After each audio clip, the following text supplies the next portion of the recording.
let me start officially. Let me welcome you all to part 3 of Being Fully Human, God's image in God's story. Now, I suppose, to help us, just with a little bit of a recap of the first 2 weeks. To answer the question of what it means to be fully human, we first need to answer the question what story we are living in. And how we answer that question then will determine, I think, a lot of how we understand our humanity. And the story I offered was this story. Now, it's outside of the scope of this session to convince you that the story is true. I'm going to assume it's true and invite you to have a look at what being fully human might look like if the story were to be true. And we live somewhere in that story, and we're actually living in the block that we are covering today in that story. What we did in the previous sessions is we had a look at the beginning of the story. And one of the key points there also was that being fully human has everything to do with being made in the image of God. And then we unpacked this idea of image of God a little bit more. It's a very radical idea. It's probably quite a unique idea, the idea that every human being is made in the image of God. I'm not sure if there's many other storylines that actually give us something like that. And we can see the image of God from almost like from 3 angles, and hence the triangle. So there's the dominion aspect of the image of God. That's just code for our capacities and what we do with those capacities, our human agency, if you will. And then there's an identity aspect, a being aspect. So dominion is related to, in some ways, what we do, but there's a part of being fully human. There's a part of being made in the image of God that is not in any way dependent on what we do or on what others do to us. So we are in the image of God. We have that worth, we have that dignity, we have that value, irrespective of our behavior or that of others. And then thirdly, the angle of relationship, because that is such a key theme in the Bible or in the storyline. It was worth bringing out separately. So there's also this almost communal idea of being made in the image of God. I'm made in the image of God, but we are made in the image of God. And we are fully human in relationship. So that's what we sort of got from the creation account of the story. And then we almost like moved the story on, and we looked at what happened to each aspect of the image of God when sin entered the world, when sin diminished us, diminished others, when sin attempts to diminish the image of God. And one of the key points here was that sin does and does not stop us from being fully human. So we are still fully human and remain fully human in terms of our worth and in terms of our dignity, in terms of our value. But we are perhaps diminished in our expression of that in some ways. So in a sense, I didn't say it like that last time, but in a sense, fully human is human minus the sin. Does that make sense? Fully human is human minus the sin. Perhaps another key point out of that is that we are both victims and perpetrators of the fall. The reason I raise that is that if we only see the one or the other, we're actually only seeing the partial picture. So in some circles, we only see the victim aspect of that. We're only victims of the fall. If we only see that component, then when we get to the redemption part of the story, then redemption becomes like something like, let's change the system. And you can see it becomes reduced to something. If we only see we are perpetrators of the fall part and not the victim part, then I think then we do get closer to trying to address the human heart issues. But then we need to be careful that we don't almost like offer a redemption that's then irrelevant to some of the greater issues. So just some thoughts there on creation and fall. And so as we now move into the redemption part of the story, just about all of what we said previously remains true. And there's that both and to it, isn't it? Okay, so there's creation and fall. We still feel the ripple effects of that. And so there's dignity and there's depravity. Francis Schaeffer has this saying of we are a glorious ruin. He's sort of capturing both elements of that. Blaise Pascal, I didn't know this quote until the other day, said, man is the glory and the scum of the universe. So he doesn't put it mildly, and he gives both angles of that. And so one analogy I've heard is somebody saying, if sin were the color blue, then every part of us would be a shade of blue. But then what's also true is if created by God, an image of God, were the color red, then every part of us would be the color red. So I've just given you a theory of purple. Do you like it? So we're this mixed bag. And so we also need to be careful, even in Christian circles, how we sometimes also understand, the language around our humanity. Sometimes we sort of go, God good, human bad. I'm not sure if that's totally correct. What if it's God good, human mixed bag? We sometimes talk about human as something, just my human thinking, or it was just my human desires. And what we actually mean is, well, it was the bad part of us. But, that's half right. But just because it's human doesn't mean it's necessarily bad.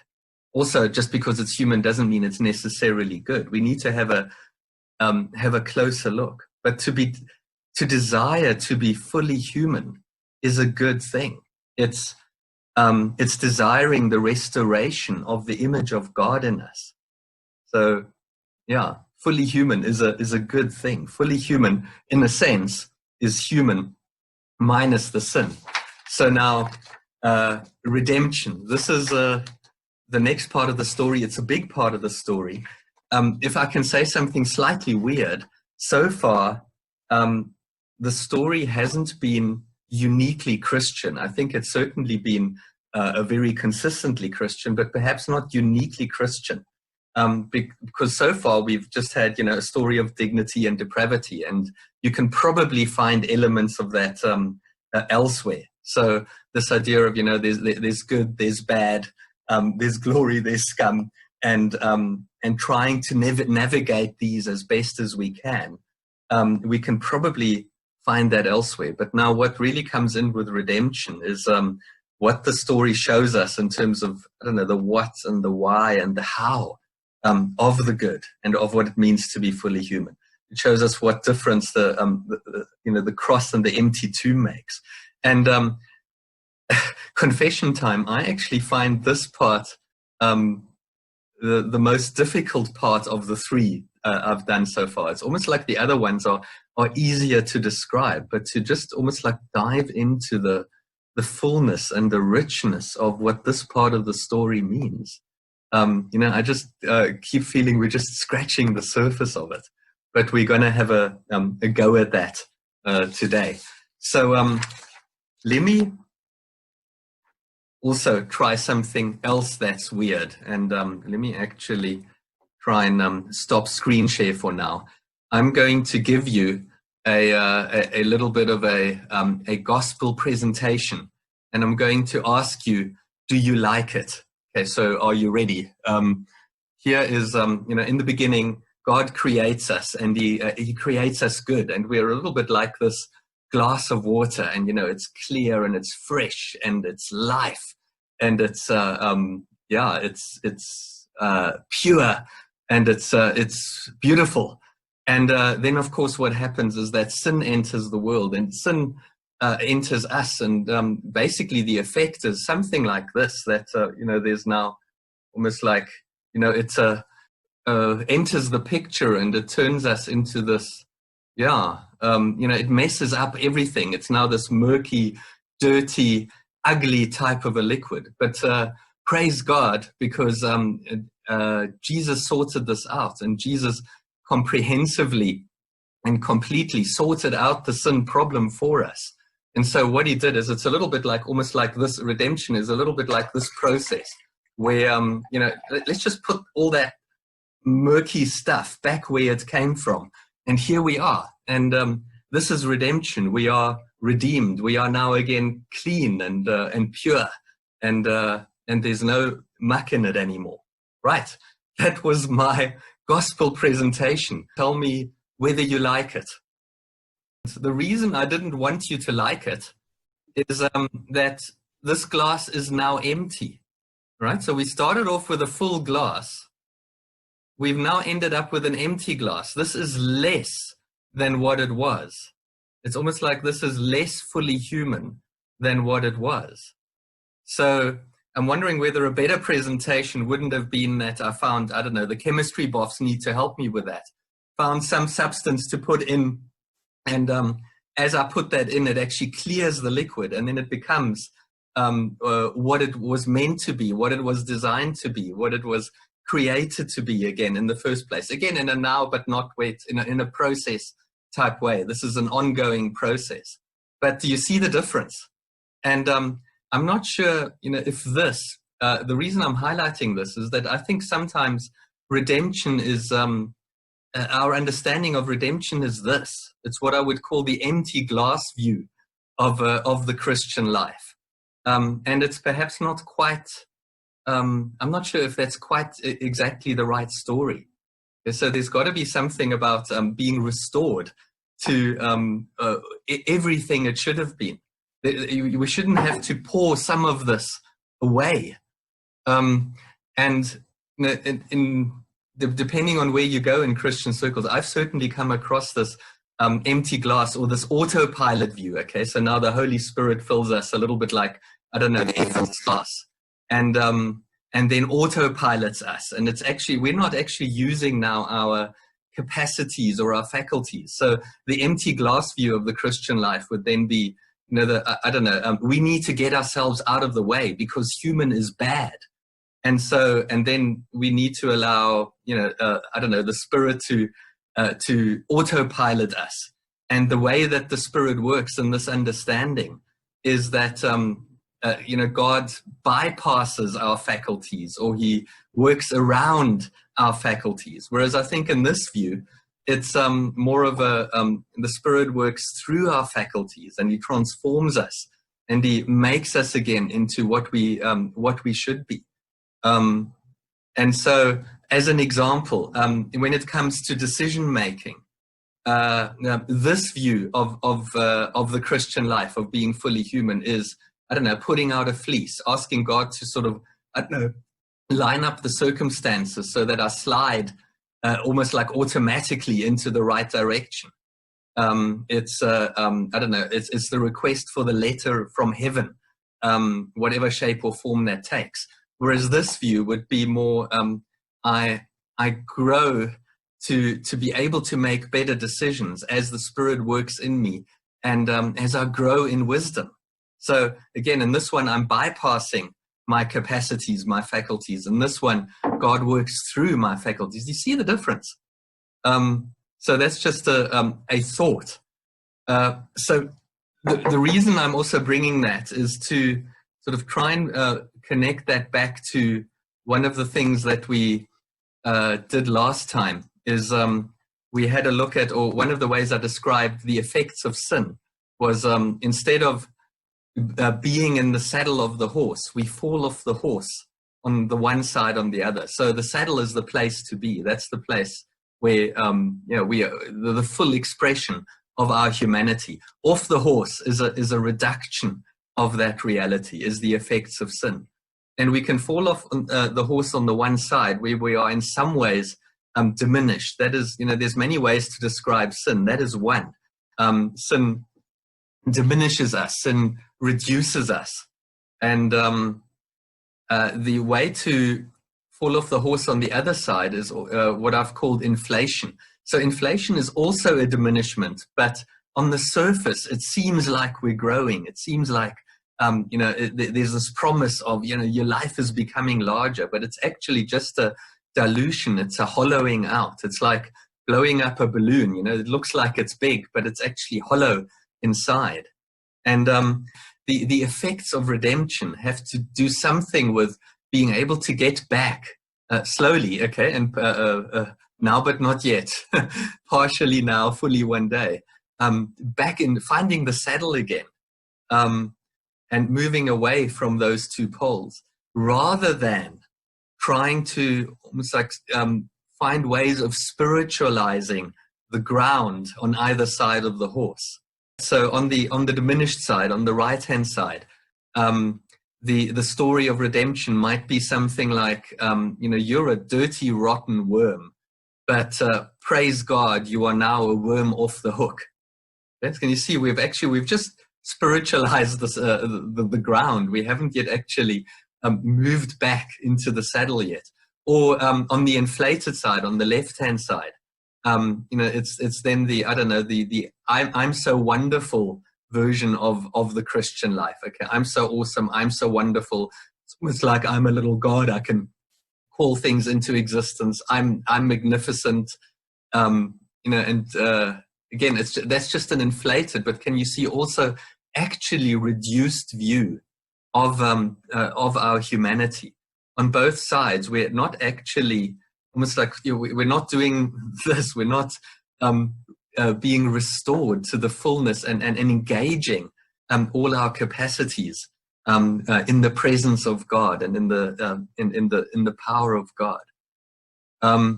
So the redemption part of the block is a big block, right? And it includes a lot of the Old Testament. It includes the New Testament. We are actually beyond New Testament times as well now. It includes present day too. But it all centers, I think, on the person of Jesus, doesn't it? So everything in the Old Testament moves up to it. Everything in the New Testament flows out of it. And so if I can just highlight briefly, there's so much more to be said, but just to give one highlight out of each side. So if I can just highlight on the Old Testament part of the story is the nation of Israel as the image-bearing nation. The wonderful Hebrew idea of shalom as the sort of the right ordering of things, right relationship, as shalom as where the image of God is recognized in every human being and valued and nurtured in every human being. And perhaps just a brief highlight out of the New Testament part, the New Testament church as in some ways the new Israel and the new shalom community, not just to have shalom inside the church walls, but to be almost like a vehicle of that shalom for the world. So remember in the Old Testament, the concept of shalom, that full humanness in community, reached to all aspects of life. So it includes our work life and business and economics and politics and welfare and how we treat each other. So surely in the New Testament, that idea can't be smaller than that. It's got to be at least as big as that. Moving on to then the important bit that I want to get to is the gospel accounts of Jesus. I suppose I'm also moving into the first one or two chapters of Acts as well. But there's something very key that happens here. Obviously, Jesus was there, right at the beginning. He also took part in creating. Okay, he's a member of the Godhead from eternity to eternity. But I'm just zooming in on the on the gospel part of it.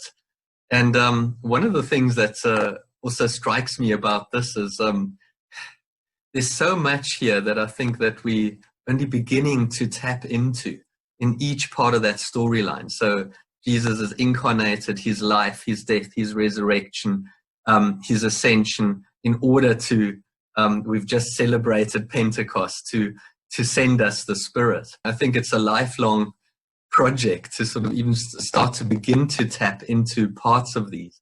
In some ways, depending again on where you go in churchianity, we have our favorite blocks here, and we then almost like need to be careful not to miss out on some of the other blocks. So you might go, you might have some parts that go, incarnation. That's really the one that we love, that we're strong on. God with us. God comes to us as one of us. Okay, Christmas, that's the major thing.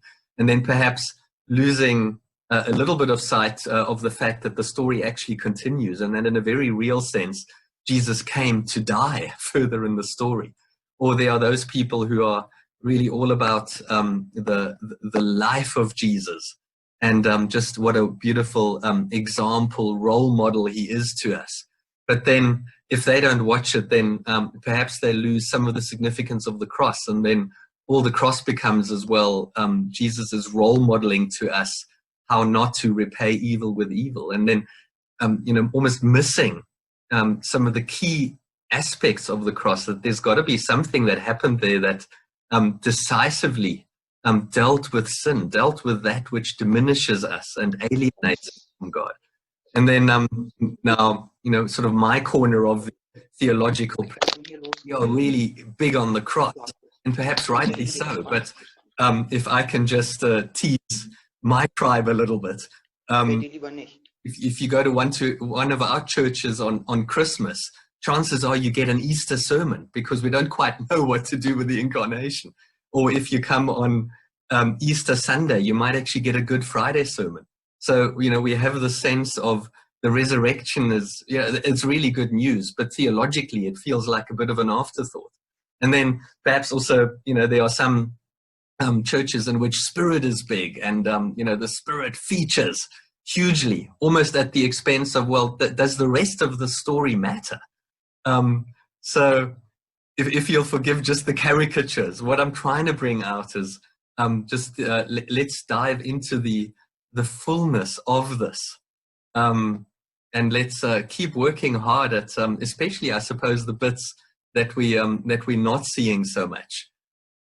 What I was going to try is almost like to do some breakout rooms on each of these, and almost like to distribute everybody randomly. Zoom does that, into the breakout rooms, and just to discuss one of these aspects, and to figure out what does each of these parts of the storyline of Jesus mean for the image of God in us. What does it mean for us being fully human?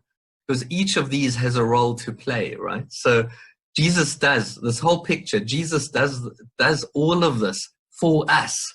He didn't need to do any of this, right? He did all of this for us. Okay, so Jesus, as the one who is the perfect image of God, comes to redeem the image of God in us. And so it's very well worth exploring, I think, what each of these elements actually means in terms of redemption, in terms of the redemption of the image of God in us, in terms of being fully human. And so I think, if you'll forgive me, and especially I think with apologies to Ulrika, because she said use breakout rooms, but I know that's gonna slice another 15 minutes out of our time now.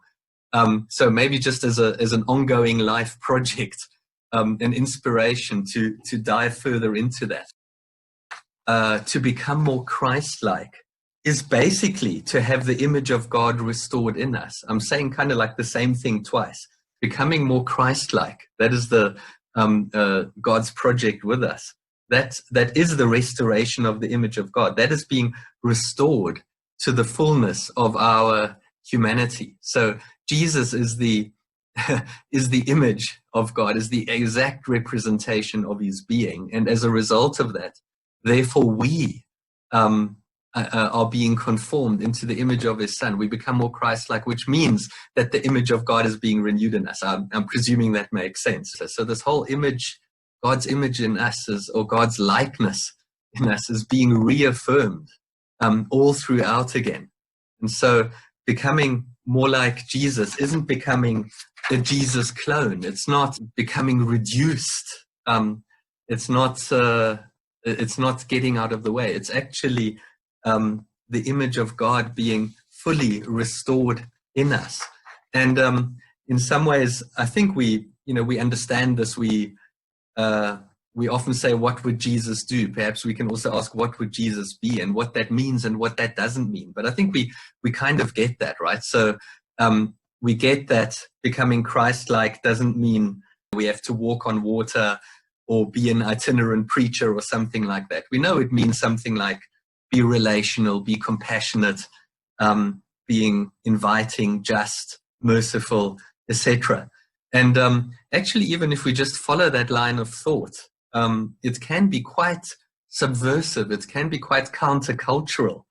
Because if we think of what Jesus did, was, in terms of that period, the way where he was visible on earth, Jesus did relationship. He acted redemptively. He modeled and pursued truth and goodness. He suffered. But what he didn't do or have, he didn't have lots of money. Okay, this is the one who's fully human, right? Didn't have lots of money, didn't own property, didn't go on holidays, didn't enjoy haute cuisine, didn't write a book, didn't run a company, didn't win a trophy, didn't have a spouse, didn't have children. So, when it comes to our understanding of what it means to be fully human, we got to be careful not to set all sorts of, conditions that need to be in place that actually don't even need to be in place. Jesus, as the one fully human, didn't do a lot of things and didn't have a lot of things, and yet he was, our example of what it means to be totally and fully and perfectly human. There's a pretty countercultural thing in there, I think. So the redemption of God's image in us, how does it allow us to be fully human? We can again have a look at each of those three aspects of what it means to be in the image of God. So just briefly, an attempt. In Christ, these are the givens, right? So in terms of our identity, we are secure in Christ. We are worthy. There's a part of, because we are in the image of God, there's nothing that can take away that worth. So we can take that as a given. And if we're able to, believe the storyline, if we're able to see the truth of the storyline, that makes a huge difference to how we understand our identity and just how we able to just be secure and relax and rest in our identity in God. That if we realize that it's the image of God is the one thing about our identity that goes all the way down. It's not something else that we need to put in its place, that we need to build all our lives on. We already have that foundation. In terms of our dominion, we are already significant. We are already forgiven. It gives us a way of almost like dealing with our mistakes and our failures. And it takes the pressure off, doesn't it, of needing to perform. If my redemption is not by what I do, but if I'm redeemed by grace, then I'm freed up to do. And then, of course, the relationship part, if I'm accepted and if I'm loved, that makes all the difference. If I know myself to already be in that intimacy with God. And as a result of those givens, therefore, in terms of our identity, we are freed up to be transformed. We know that we want to grow, we want to heal, and God is doing that with us and for us and in us and through us.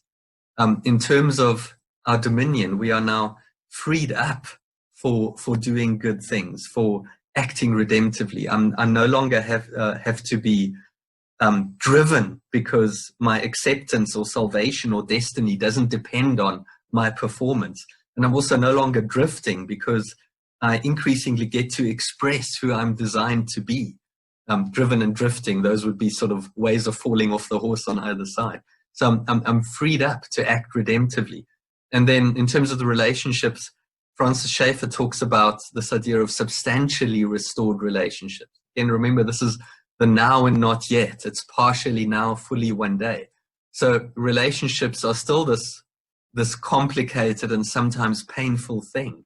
But redemption's surely got to make some difference to our relationships, and we should be able to see some of that difference. And because our relationship with God is restored, therefore, I'm also more properly able to almost like see my neighbor and and engage in a way that before I wasn't. So again, I'm just, I think, scratching the surface, but just some pointers to where one could be scratching and looking a lot more deeply. Then there's just one or two other boxes that I opened previously that I just want to climb back into briefly. Remember on the fall side, I was talking about idols and masks. So one of the things that the fall does to us is that we have a worship disorder. That's what an idol is, right? Is that we are now putting something else in the place of God as a God substitute, as a God supplement. So our idolatry is in some ways a disordered love of something. And so now what redemption does to this picture is it deals with our idols. It helps us, if I can put it that way, to become better lovers, in the sense of it helps us now to love the right things in the right way.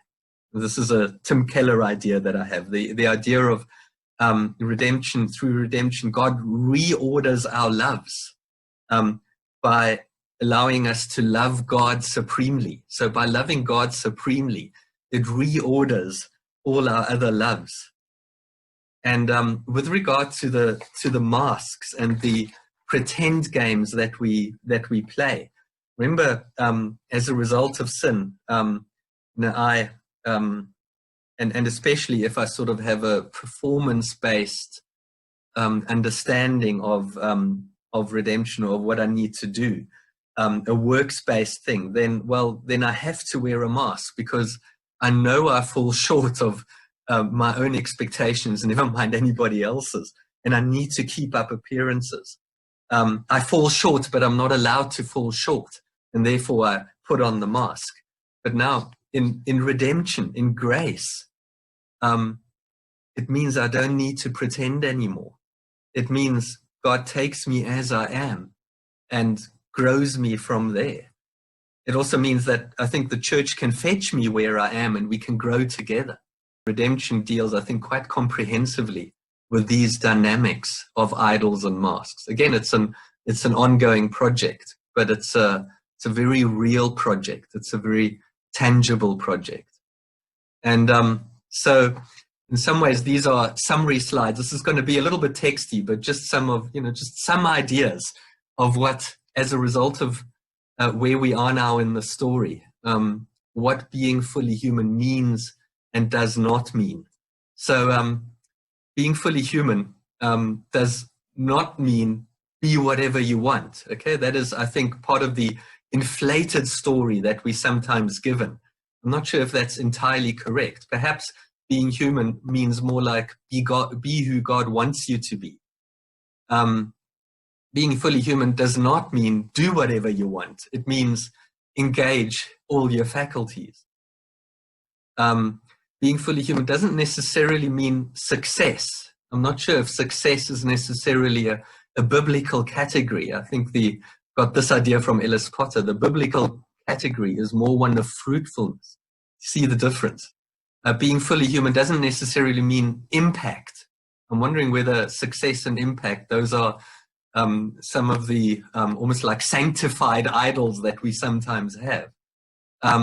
Perhaps it means more something like faithfulness. And our faithfulness may sometimes lead to high impact and sometimes not. Either way, God finds us faithful, right? So when we are faithful, sometimes it makes a difference and sometimes it doesn't. And we are not surprised by either outcome. Why? Because we know about dignity and depravity. But either way, we're faithful. That is, in the end, that is what matters. So being fully human doesn't mean, hey, just follow your feelings. Perhaps it means more follow your wisdom. Being fully humans doesn't mean having your desires fulfilled. It does mean having your desires transformed. Again, I'm hoping the difference is clear. It doesn't mean finding what you love. It does mean becoming better lovers, in the sense of loving the right things in the right way. It does not mean receiving presents. It does mean being present It does not mean some list of criteria, things that need to be in place. You know, I got to, I don't know, have that house and that lifestyle and that marriage partner. It doesn't mean that. It does mean affirming life independent of circumstance. Remember, whatever answer we give to what it means to be fully human, it's got to work for all people at all times.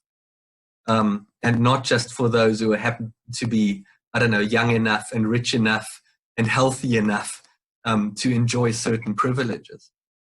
It doesn't mean your best life now and it'll be healthy and wealthy. It does mean your best life now in the sense of, you're doing your best, but it may include hardship. It may include suffering. That is the now and not yet. That is the reality. It does not mean be your best self, and that means oozing awesomeness. Perhaps it does mean being your best self, and that means being and becoming. It does not mean getting the very best. It does mean doing the best with what you've been given. So those are just some thoughts. I suppose this slide largely engages with the inflated view of humanity, with almost like an over expectation of what the here and not yet brings. But I don't know if you see that even in that inflated expectation, it's actually a reduction of what it means to be fully human. The right-hand side is fuller, richer than the left-hand side in this slide. I'm hoping that's clear. And then I thought I'd also do one just to engage with perhaps the diminished side of the horse. Being fully human doesn't mean I need to earn love. It does mean God loves me unconditionally. Being fully human does not mean I need to perform to please God. It does mean God accepts me as I am. What if God is already pleased with me? It doesn't mean that I need to prove my worth. It does mean that I already have worth as an image bearer. So being fully human doesn't mean that I have to worry what people think of me. I can just rest in what God thinks of me. It doesn't mean I have to play to the audience. That's the masks game. But that I can be secure in the audience of one. It doesn't mean I need to fake it until I believe it myself. It does mean growing from the inside out. It doesn't mean I have to craft my public persona. I'm engaging with the masks thing here again. It does mean I can be authentic. So I don't have to worry about my CV. I can remind myself of God's CV. It doesn't mean, hey, I can never change, or I need to be the empty glass. I need to get out of the way. It does mean that I'm being transformed. It doesn't mean that I'm under this huge pressure to be awesome. It does mean I'm following an awesome God. It does not mean I'm a worm left off the hook. It does mean I'm a loved son and daughter. And so I've attempted, again, just by way of beginnings, to sketch what perhaps Jesus might mean and might not mean when he says that I came that they may have life and have it abundantly. So there's Jesus's a mission of restoring us, restoring the image of God in us, this fullness of our humanity. And in closing, there's a communion liturgy that a friend sent me the other day that I thought summarized that so well. So I'll close with this. So they say, you sustain and strengthen us on a journey of life and faith. We remember your promise of abundant life is not a promise that we will live sheltered lives free from all harm, but the promise that we will live intricate and rich and extraordinary lives full of hope and grace and love. We give you thanks. Amen. Thorsten, right at the beginning, there was a question by Marcel.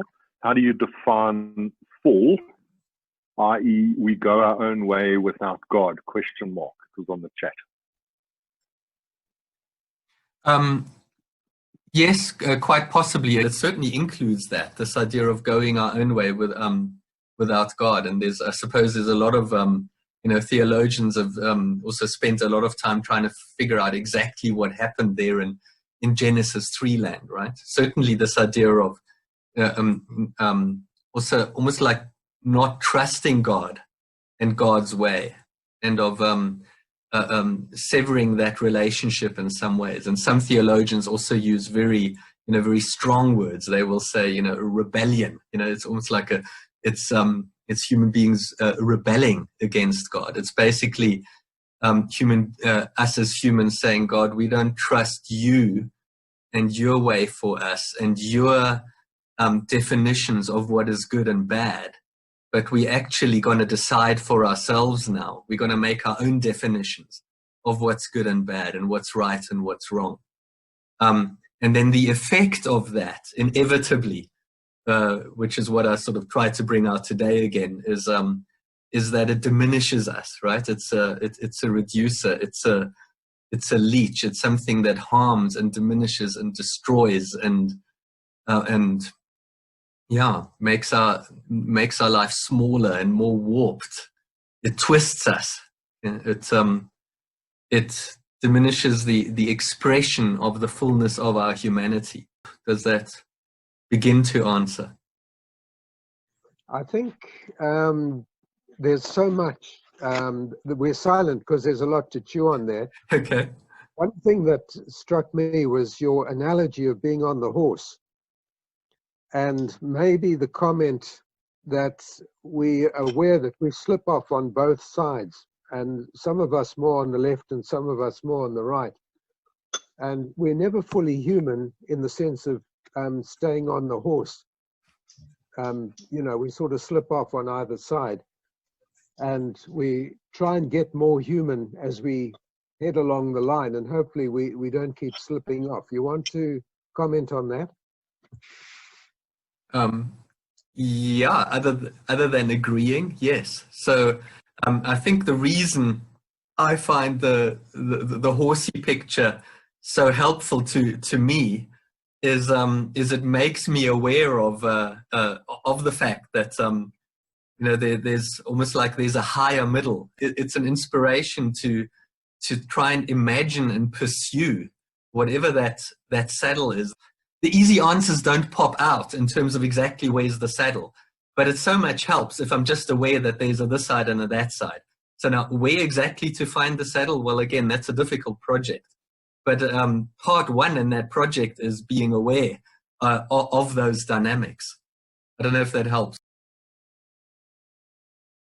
I was just wondering if you have thought through what the condition of man was before the fall and after the fall. So Adam and Eve, laws like gravity were still in play, right? Because God set up the earth in such a way that if Adam was playing on an elephant and he fell off the saddle of a horse, he would hurt himself, and so there was pain, there had to have been, and I think we have this very glorified reflection on what that time in the Garden of Eden was, as if it was so disembodied from our experience today. You know what I mean? Like, it's this perfected kind of nirvana view of what things were like.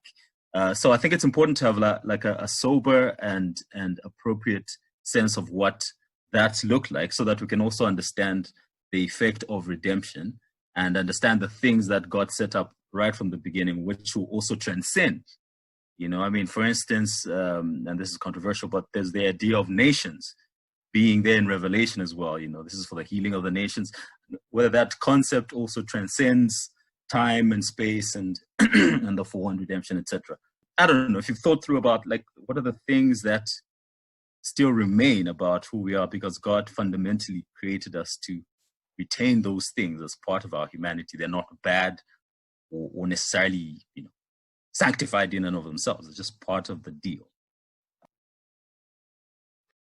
I think every